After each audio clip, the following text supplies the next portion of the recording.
This episode is brought to you by Oxio. Oxio is hoping to change the way Canadians think about the internet. They want you to see it as a utility, not just as a contract. Oxio isn't trying to upsell you and get you to buy super speedy gamer internet if you actually just need to send emails. You can try them out for free for 60 days. If you're not happy with your internet, they'll give you all your money back. Visit canadaland.oxio.ca for an alternative telco internet experience. That's oxio.ca and use the promo code Canadaland to get your first month free. This episode is brought to you by Douglas. If you're thinking about getting a new mattress, you should check out Douglas. Douglas mattresses have been tested out to be comfortable for all sleep styles. It's got a medium firm feel and an extra eco-light cooling gel foam layer. Douglas is giving our listeners a free sleep bundle valued at up to $650 with each mattress purchase. Get your sheets, pillows, mattress protector, and pillow protectors free with your Douglas purchase today. Visit douglas.ca/Canadaland to claim this offer. That's douglas.ca/Canadaland. Hey, it's Mattea Roach, and this is The Backbench, a podcast about Canadian politics and why Mother Nature is pissed at all of us. Like, seriously, why is she so mad?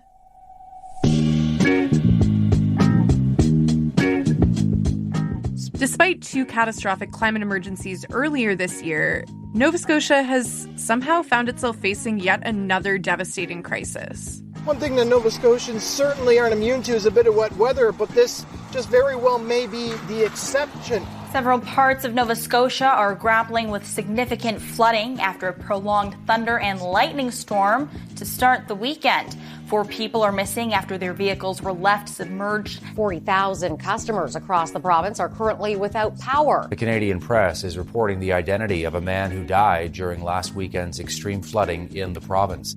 With regret, I can share that yesterday we recovered human remains from the shores of Advocate Harbour in Cumberland County. Heavy rainfall prompted massive floods across the province. The videos and images in the early aftermath of the flood were devastating. Homes were completely destroyed, people were isolated and missing, entire vehicles were submerged underwater. And unfortunately, there have been a total of 4 deaths reported at the hands of this climate emergency. And yes, this is a climate emergency. There's a correlation between rising temperatures, wildfires, and heavier rainfall. Rising temperatures lead to drier conditions, which increases the risk of wildfires, but the warmer weather also augments the atmosphere's ability to hold moisture, which leads to heavier downpours that can cause flooding. And just as parts of Canada have been seeing extreme weather this year, so has the rest of the world. The United States, South Korea, India, Japan, China, Turkey, and most recently, fires in Greece. Climate-related emergencies are on the rise globally. But one question that keeps coming to mind is why the hell we can't seem to get it together here in Canada and actually take meaningful action. I spent most of the past 6 weeks at my mom's house in Halifax, and the impact of the recent fires and flooding in Nova Scotia was impossible to ignore while I was there. Although my family was thankfully not severely impacted by either of the emergencies, I didn't have to stray far from home to find acres of torched woodlands or road closures due to washouts. It feels like we're at a tipping point where climate-related disasters are no longer something that's happening outside of urban areas and therefore ignored by a significant chunk of Canadians. Whether it's air quality being reduced due to wildfire smoke in Ontario and Quebec, or fires and flooding in Nova Scotia, the emergency is knocking at our door now, and it's not going away anytime soon. So why do our policies seem to lag behind in effectively assisting communities facing both immediate and long-term climate change-related challenges, when we can reasonably predict that these disasters are going to keep happening, and it's not new news, like An Inconvenient Truth came out in 2006? And also, why have we been blaming the carbon tax for all of our climate-related policy failures? Is the carbon tax actually as bad as some politicians, hi Premier Tim Houston, whose government was running a bunch of anti-carbon tax ads right in the run-up to the floods?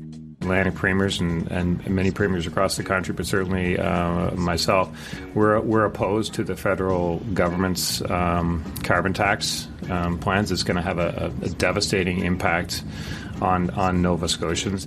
Cloe Logan has been following all of these things closely. She's a Halifax-based reporter for the National Observer, covering climate, the environment, and politics. And I have a lot of questions for her, so let's get into it.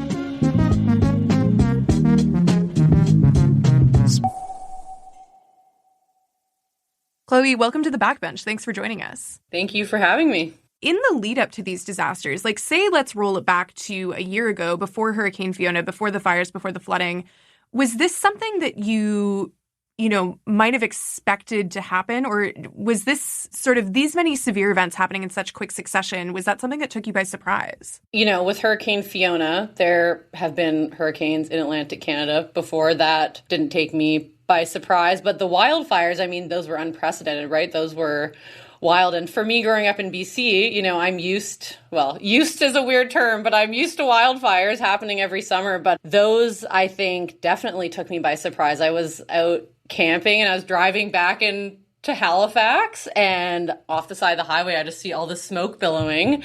Yeah, I got home, checked on the news. There were multiple fires happening, but there was a fire happening in the suburbs outside of Halifax, which I think that took me by surprise. I think it took a lot of people by surprise. And then the flooding, I think having all three happen in a year, yeah, that is surprising. That's a jump. But the fires, I think, were really big in the sense that people were not expecting that. They're not used to fires. They're not prepared for them, maybe. I don't think, the province or the municipalities, I don't think they were prepared. And I don't think individuals were prepared. You talk to people in rural BC and they're, doing all sorts of fire prevention things, but I don't think that's as common in Nova Scotia, where people just don't feel like they're as vulnerable to an event like that. Hurricanes are something that have happened in the region for a long time. One of my sort of earliest formative memories is Hurricane Juan happened right after I had started my first year of school. And so those events are tied together in a really clear way in my mind. But it was the sort of thing where, every maybe not even 10 years, it would be 20, 30, these big intervals of time where you'd have, storm of a generation type of thing. And it wasn't like you could expect that every year, every 2 years, you would have a hurricane that would cause such significant damage, such significant flooding. So it's been interesting seeing the region sort of adapt to this new reality, road washouts even, or something that in the past, I was used to road washouts in Cape Breton. It was a very common thing that the roads sort of in the north of Smoky region where my grandparents are, there'd be washouts. And that was a common thing, particularly in places where there aren't always paved roads. But for there to be not in sort of exurban, rural parts of the Halifax Regional Municipality, but for there to be in Bedford, which is it's the North York of Halifax for people that are Toronto-based.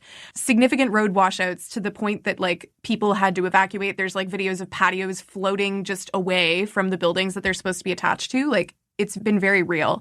So in the aftermath of these recent tragedies, I know you mentioned the province and the municipality maybe didn't seem as prepared as they should have been for these sorts of events. How did the province, and I guess the city of Halifax as well, if you want to get into that, respond to these crises?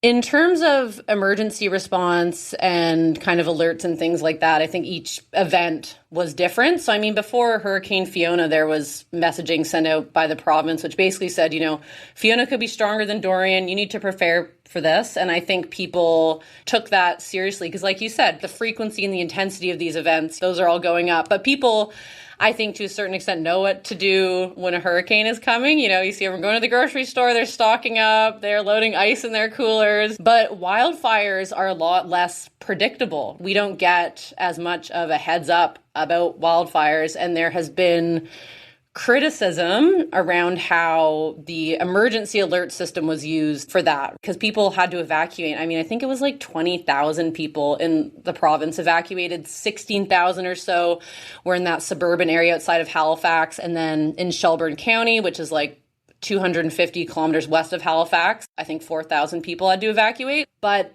some people were getting these evacuation orders an hour and a half after, their neighborhoods were already engulfed in flames. But then I think the really interesting thing was on the flip side, once people could return home, we were getting so many emergency alerts. It was always overcompensating or something. I was sitting at home, it's 10 p.m., that loud noise, and it's people in X subdivision can return home. And then you'd get another one that said another subdivision. I don't know. I think people have been kind of criticizing the misuse of emergency alerts in that situation. I know the Halifax Examiner did some good writing about that idea of alert fatigue, where it's okay, you need to be using these when there's a real emergency.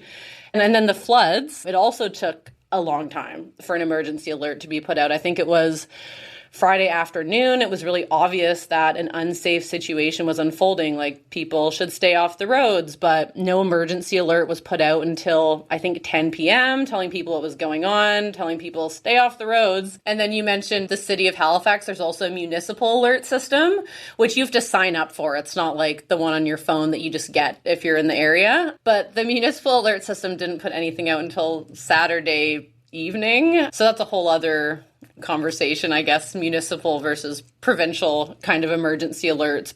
So I guess one of the issues that arises in response to these like kind of climate crises is that it's sometimes not clear who bears responsibility for those immediate response needs, like evacuating people who need to be evacuated, providing shelter temporarily to people who need shelter. So in practice, how do those responsibilities get divided up? Something I've heard a little bit about is that it's at the municipal level, whatever municipality that you're in, those are the people that really understand what's happening on the ground. And so I think that there's kind of this game of telephone that's happening between municipalities and the province where, say something happened in Halifax, it's not like the city of Halifax can press a button and get that messaging out in a second. I think it has to go through this chain of command. And so you're seeing people on the ground who know what's going on not being able to communicate that directly to people who need to hear it. That's one of the main things. I think that there's like two sorts of solutions that we need to be talking about here when we're looking at these kinds of events, right? There's not one policy that's going to help people. And I mean, I think it's an issue of money, which always makes things tricky, right? So it's like climate resilient infrastructure, training, it costs money. And a lot of this is at the municipal level, right? Whether it's a rural municipality or a city municipality, and often municipalities don't have the means to pay for that. Putting better drainage on roads or whatever the solution may be, those sorts of things need to happen to like keep people safer. But, municipalities are notoriously cash strapped. And obviously there are federal programs that try to address this, but it's really hard to like get the funds put out.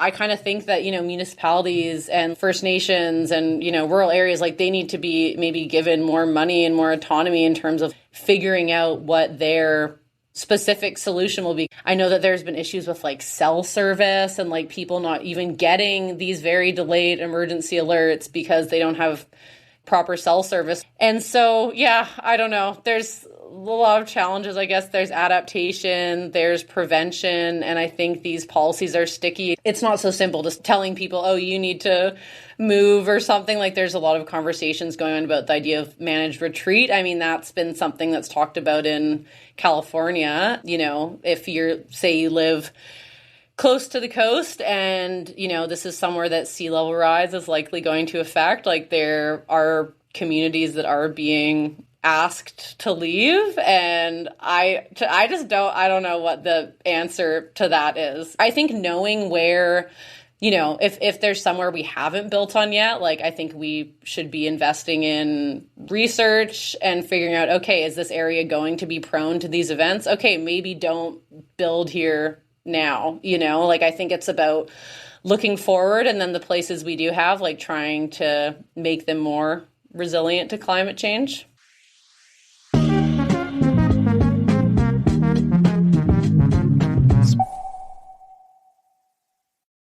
This episode is brought to you by Athletic Greens. Get an entire day's worth of essential vitamins and minerals in a single scoop of AG1.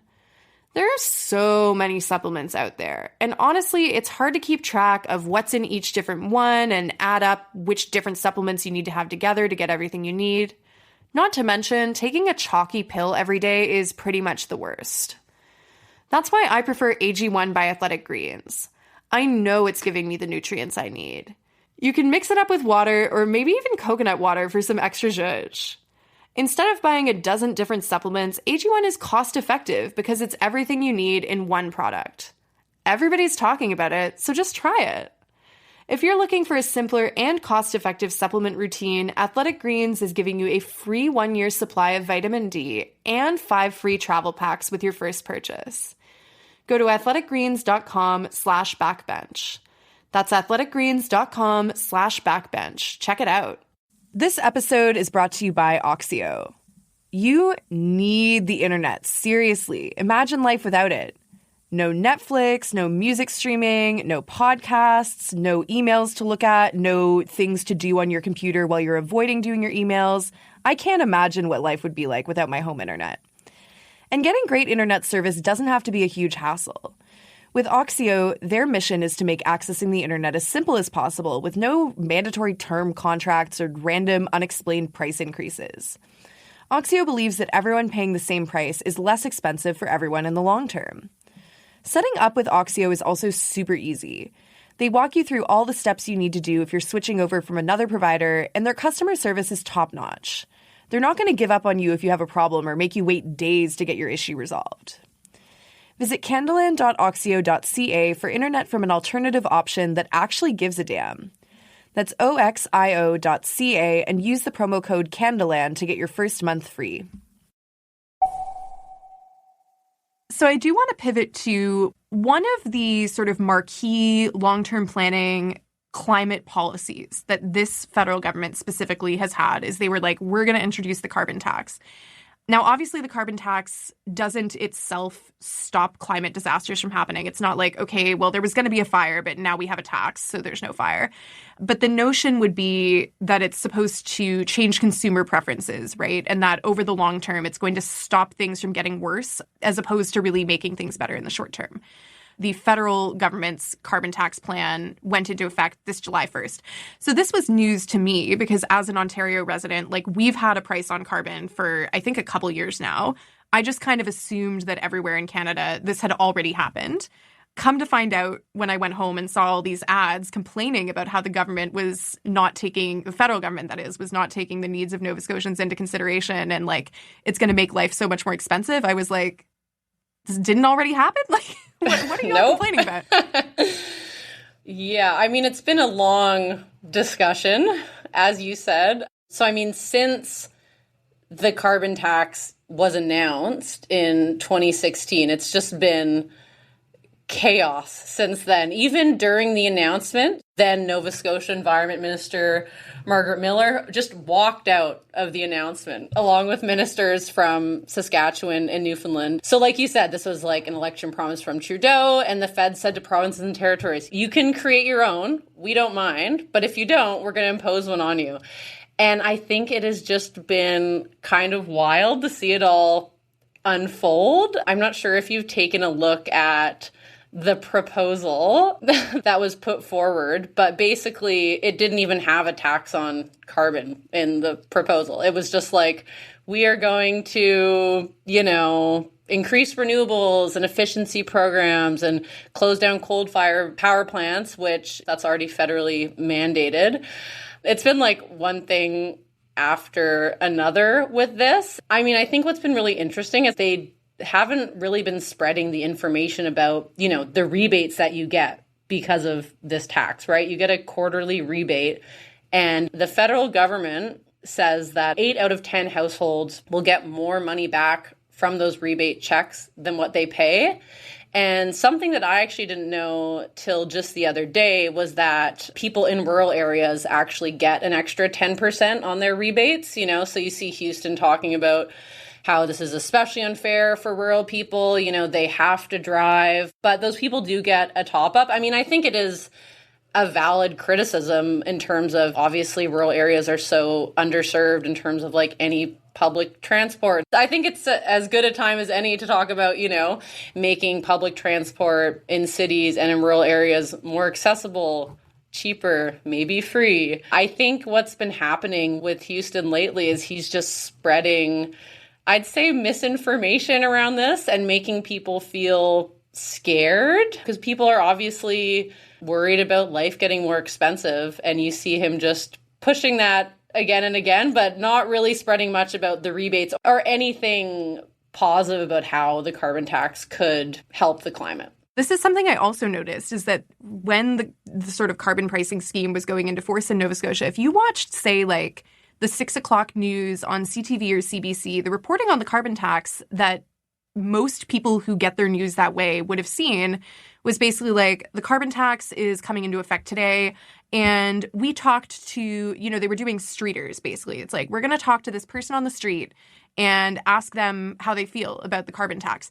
And obviously, if you're just polling people at the gas station, like, how do you feel that gas is going to be, 10 cents a liter more expensive or whatever it ended up being as a result of this tax, you're probably not going to get sound bites that are really like great analysis of the policy, right? You're going to get a lot of like, I'm annoyed that my gas is more expensive. And like, this is not helping given that inflation is already making life so much more expensive.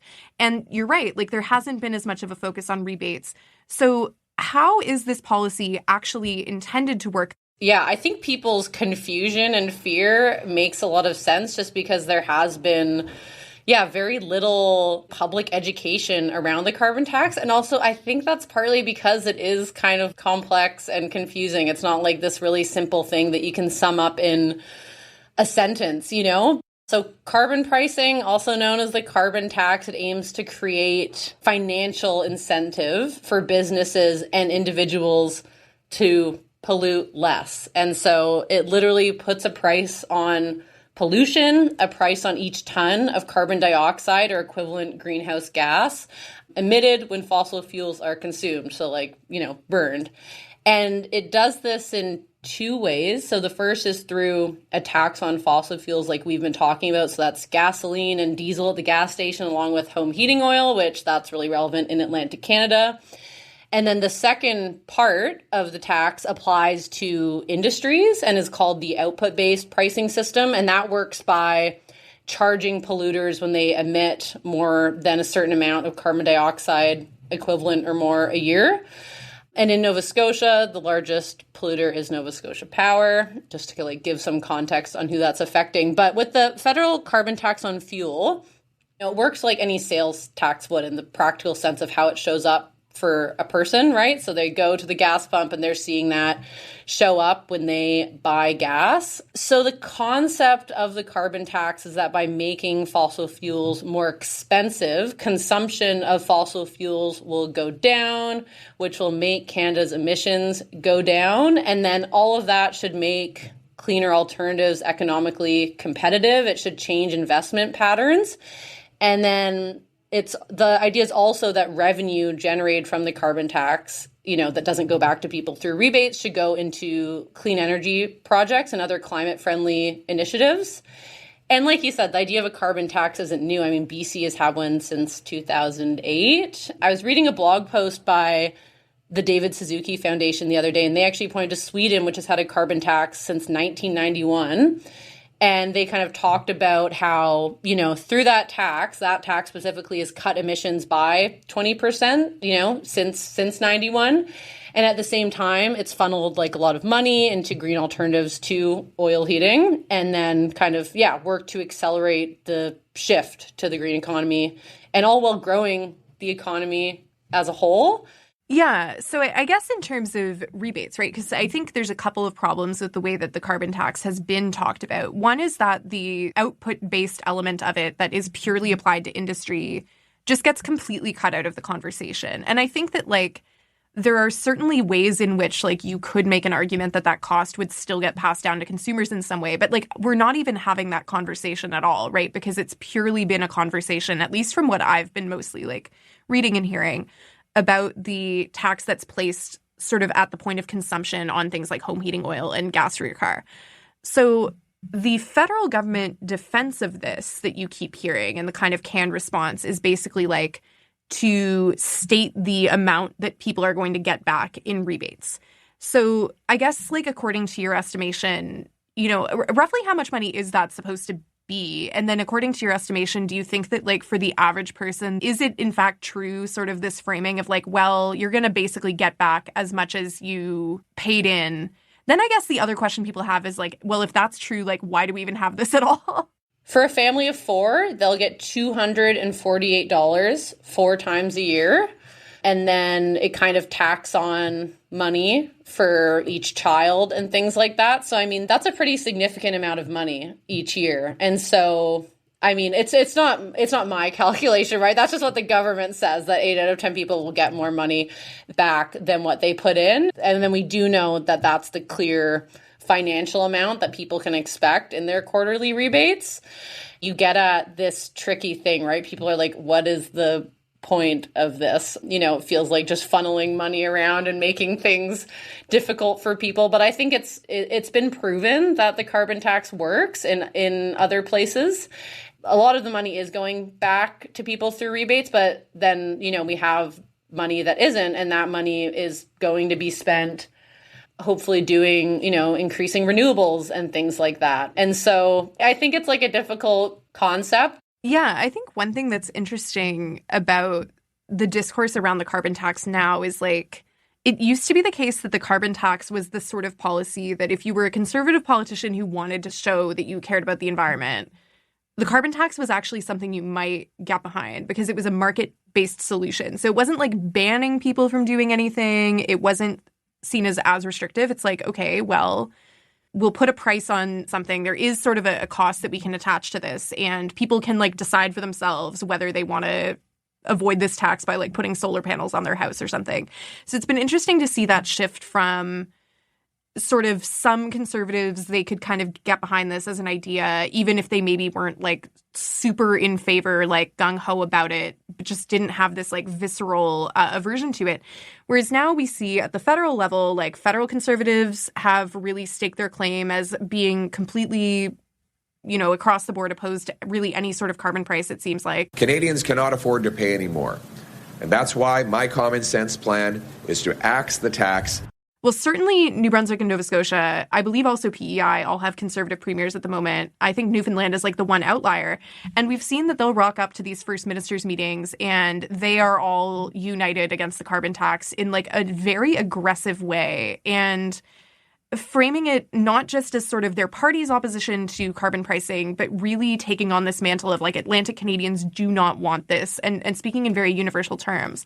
So is there something that's specific about the Atlantic province's relationship with this tax, or like is there anything to this idea that the region is going to be affected like in a specific adverse way by it? Yeah, I think it's been so interesting to see them come together. Like, I'm not sure if you saw, but the Atlantic premiers came together and started like an actual campaign called Fight the Federal Gas Hike, which was critiquing the clean fuel regulations, which require companies to gradually reduce the carbon content of their fuels, but also, the carbon tax. And they have a website and everything where they urge people to send letters to the federal government. But the Atlantic premiers as a unit, I mean, they've been pushing back against, it's not just one climate policy, it's climate policies as a whole. I mean, I think the Atlantic provinces are in a tricky spot. Well, certainly Nova Scotia, where we still burn tons of coal, and Newfoundland, where a lot of like identity is wrapped up in oil and gas. Like, we're seeing they're trying to expand that. They're hoping for an offshore oil boom. The Newfoundland government's plan, they want to double offshore oil production by 2030, which is the opposite of what we need to be doing. And so I think it's like, yeah, they're unified against the carbon tax, but they're unified against a lot of climate policy. And I think it's just this idea where the Atlantic provinces, they feel forgotten about maybe, they feel shoved aside, and they're like, it's harder for us to reduce emissions, which, I mean, I think that's true. Like, there was just an updated figure released. It's like around 40% or something now of electricity in Nova Scotia comes from coal. I mean, that's really tricky to get off that much coal, and they are having these difficult talks with the federal government around the Atlantic Loop, which is this like energy corridor that is the main way that Nova Scotia could get off coal. And so I think it's like all these conversations are bleeding into each other and all this tension with the federal government. And I think they're rallying around the carbon tax because, like you said, it's people hear the carbon tax and it's explained, in one sentence, and they're like, oh, that sounds bad. And that sounds like it affects me. And so I think they're able to really rally, especially like conservative voters around that. Yeah, because like you said, it's also at the federal level. The federal conservatives are also talking about the carbon tax. So it's this hot topic that I think really represents a larger picture. Nova Scotia's still using so much coal, makes me feel insane. I know. I think especially because there's not even that much coal mining anymore. It made sense when there was coal mining that you would use coal because it's right there. Yeah. My dad, in the 80s, would have to get up in the middle of the night and shovel coal into his family's furnace. Oh my God. That was his little job that he had to do. His little job, just a little job. Just a little job. Get up in the middle of the night and shovel coal into the furnace.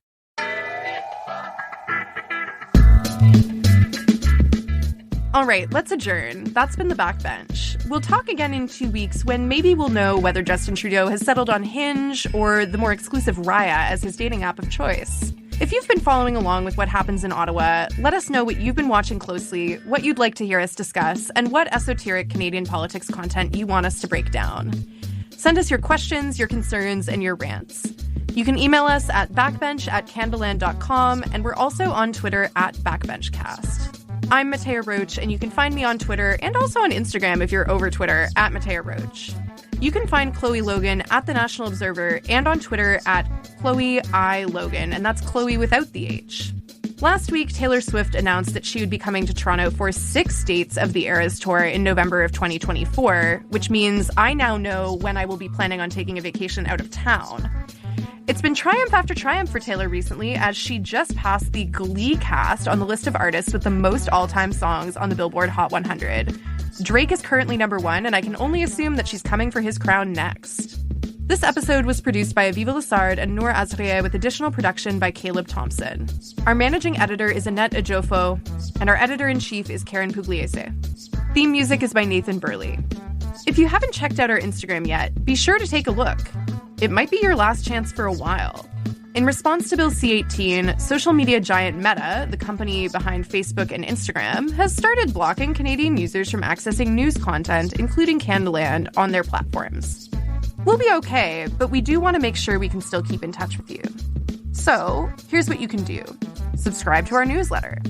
It's completely free, comes out every Friday, keeps you up to date on our stories, and also gives you some inside insight into our team. Plus, we've started highlighting stories you should be paying attention to from other independent Canadian news outlets too, so you can get diverse perspectives from across the country on any number of topics. We've got a link in our show notes to sign up for our newsletter. Check it out. If you value this podcast, support us. You'll get premium access to all our shows ad-free, including early releases and bonus content. You'll also get our exclusive newsletter, discounts on merch, tickets to our live and virtual events, and more than anything, you'll be a part of the solution to Canada's journalism crisis by keeping our work free and accessible to everybody. You can listen ad-free on Amazon Music, included with Prime. Thank you for listening.